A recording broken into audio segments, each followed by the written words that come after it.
Hey everybody, it's Craig Bechter here, and in this video, I'm going to tell you why you shouldn't buy the DJI RSC-2 and which version you should get instead. And no, it's not the S2.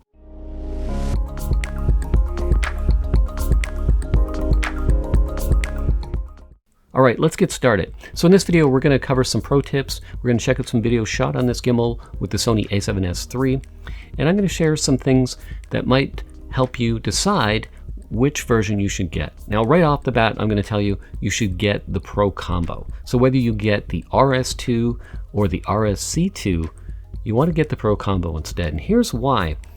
So I was watching a few videos, maybe like you, and I wasn't sure what to get. And if you're going to want to use the active track feature, or if you have any manual lenses that you have to focus manually, then definitely the Pro combo is the better option. You get the Raven Eye system, which allows you to use active track. So if you got the regular version of the RSC2 or the RS2, it doesn't come with the Raven Eye. So the active track feature that you might have seen, it doesn't come with that. Now with the Pro combo, you get the Raven Eye, you get this phone mount right here, so you can mount your phone. You also get the focus motor. And so these features really are a lot more expensive if you decide after the fact that you want to try active track or you want the focus motor. If you try to add those things on later, it's going to cost you a lot more money. So that's the reason why you should get the Pro combo and not the regular version, whether you get the RS2 or the RSC2. Now the RSC2 is made for lighter cameras. So if you have like a Sony camera, a Panasonic GH5, it should be fine. Although if you're using heavier lenses, you may want to check DJI's website to be sure before you make your decision. I'll put a link below this video where you can go see which cameras are compatible with which lenses so that you make the proper decision. Also too, there's different cables that do different things, and I'll show you in the later part of this video how to look for that so that you know which cables you need to get full functionality from your camera. So this is going to be a little bit geared towards Sony users, this part of the video, specifically Sony a7S III users. Now there's two different cables that you can use with the Raven Eye system. So if you want to use active track or you want to use the app on your phone and you want to monitor what you're doing and start your record, or maybe make an adjustment to your ISO, or maybe your shutter speed, or your aperture. If you want to do things like that, there's some different functionality. Certain features work with one cable, so you'll see in your package, you'll have like a USB-C to Sony multi-cable. You'll also see a USB-C to USB-C, or for some reason, DJI wasn't able to get one cable to do everything. So that's kind of a problem, but I'm going to show you a workaround in this video. So what I mean by that is one cable might show you the display, but it only allows you to turn record on and off, or zoom in digitally, or work the focus control. Whereas the other cable will allow you to adjust ISO or your aperture or recording, but not everything. So it's kind of confusing. I'll show you a link to that too, where it tells you which cable does what. I don't know why they couldn't get one cable to do everything, but there is a workaround. So I use an app called Field Monitor, and what that does is it connects via Wi-Fi from your camera, your Sony camera, to your phone. It also works on the Panasonic GH5 as well, and that app gives you full functionality as well. It has a waveform monitor and the ability to use LUTs. So I think it's almost a superior option than using the wires and getting limited functionality. Also too, when you set your camera to PC remote, that's what you have to set it to get the Raven Eye app to work. That disables your in-camera IBIS on the Sony a7S III, which, sure, you have a gimbal, but having IBIS in the camera just helps smooth out some of those jitters. So that's another reason why you may not want to use the Raven Eye system, just because of that fact. Whereas the Field Monitor app uses the Wi-Fi connection, which still allows you to use in-camera IBIS. So that's a confusing one. But there's a lot of things I like about this compared to the original Ronin S. I mentioned earlier, it's lighter, it's much lighter, and it's got a little screen on the front here that you can see. Now this will allow you to look at the modes and make some adjustments. Now the RS2 has a touchscreen and it's a little larger, but I don't find this a limitation.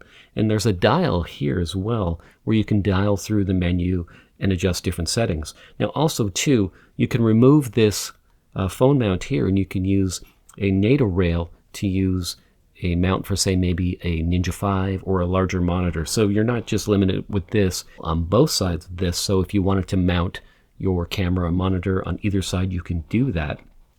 Also, what I like about this is the lock feature for the different access. So if you want to set up your camera, you just lock it in place, you set it down, you put your camera in place. And then this one comes with a quick disconnect system where I had to modify my original Ronin S. This one has a quick disconnect set up, so that makes it a lot easier. So you just lock everything in place, slide your camera in, and then disable each lock and balance. And the balance, I find, is so much quicker. Another feature of this is there's a lock on here. So when you unlock it, you can fold the Ronin up for storage, but also too, it gives you different options as far as adding an additional handle and having a different position to use this. Now, I haven't tried the additional handle for the low slung mode. I find it works just fine the way it is, but that's just another option too that I find interesting.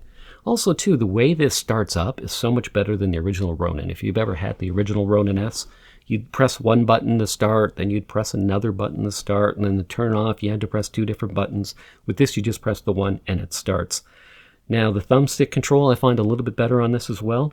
And then two, there's a focus control dial here that you can use with one-hand operation. So you can just roll this. Now, you can assign this to adjust, say, your aperture or your ISO as well. So let's say for the Sony a7S III, it has autofocus that works quite well. So you probably don't need this dial to focus your lens.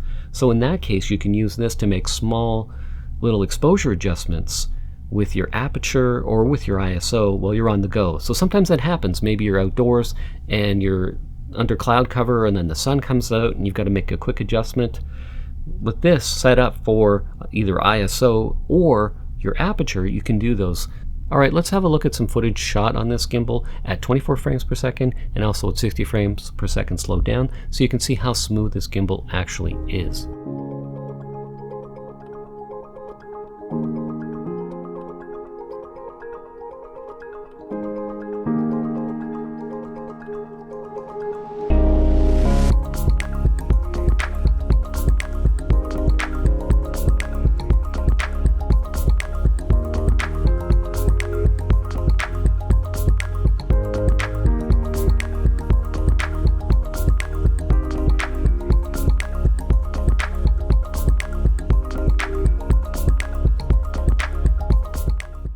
Alright, thanks for watching this video. If you found it helpful, just hit that like button. Also, if you have any comments or questions, just post them down below. I'm going to do a series specifically tailored towards Sony a7S III users and Ronin RSC-2 users. So if you have this combination, then make sure that you subscribe to my channel. If you're not already, just hit that subscribe button and then hit that bell notification and you'll be able to see other videos in this series.